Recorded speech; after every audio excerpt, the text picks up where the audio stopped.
आहे का? तर आहे. हे घटनेने दिलेला अधिकार आहे. जर तुम्हाला 1 किलोमीटर बसत नसेल तर त्या गावात दुसऱ्या गावात जायला नैसर्गिक अडथळा. परभणी जिल्हा परिषद या ठिकाणी बोरगाव बुद्रुक अंतर्गत बेंडकी तांडा या गावचे रहिवासी या ठिकाणी आपण बघू शकता.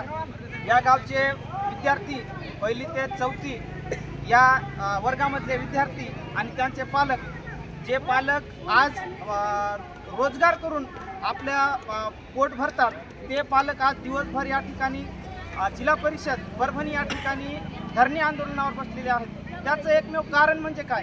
कारण म्हणजे मुलांना शिक्षण, जे प्राथमिक शिक्षण आपण म्हणतो 2009च्या कायद्यानुसार जे सरकारनं आपल्याला द्यायला पाहिजे ते सरकार आपल्याला तो का शिक्षण देत नाही.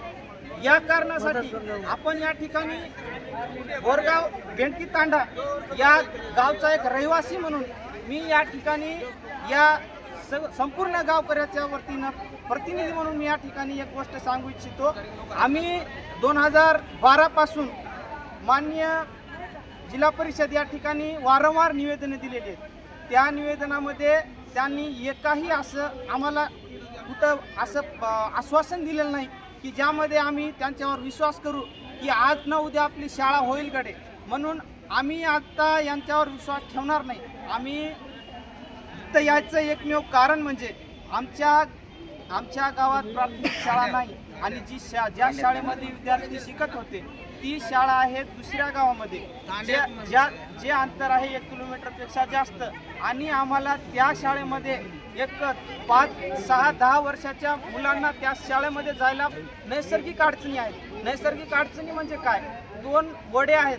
त्या ओढ्यामधून 2006 साली एक आमचा लहान मुलगा वाहून गेलेला आहे. याची जबाबदारी कोण घेणार आहे? या सरकार त्याचं कम्पेन्सेशन देणार आहे का?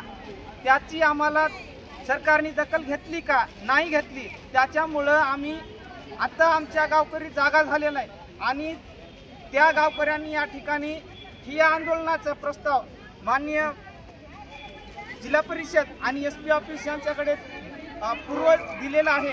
आणि त्यानंतर आम्ही या ठिकाणी बसलेलो आहोत. आम्ही वारं दिलेली आहेत. आम्ही आलेलो आहोत.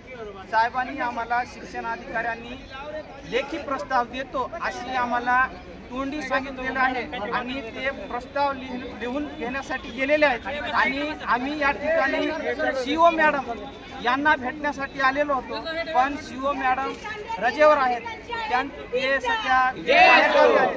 त्याच्यामुळं आम्हाला झालेलं नाही, शक्य झालेलं नाही. म्हणून आम्हाला शिक्षण अधिकाऱ्यांनी आश्वासन दिलेलं आहे की आम्ही लेखी तुम्हाला देऊ. जर निकषामध्ये बसली तर शाळा देतो आणि नाही जर बसली तर आम्ही तुमच्या मागण्या वरपर्यंत पोहोचू.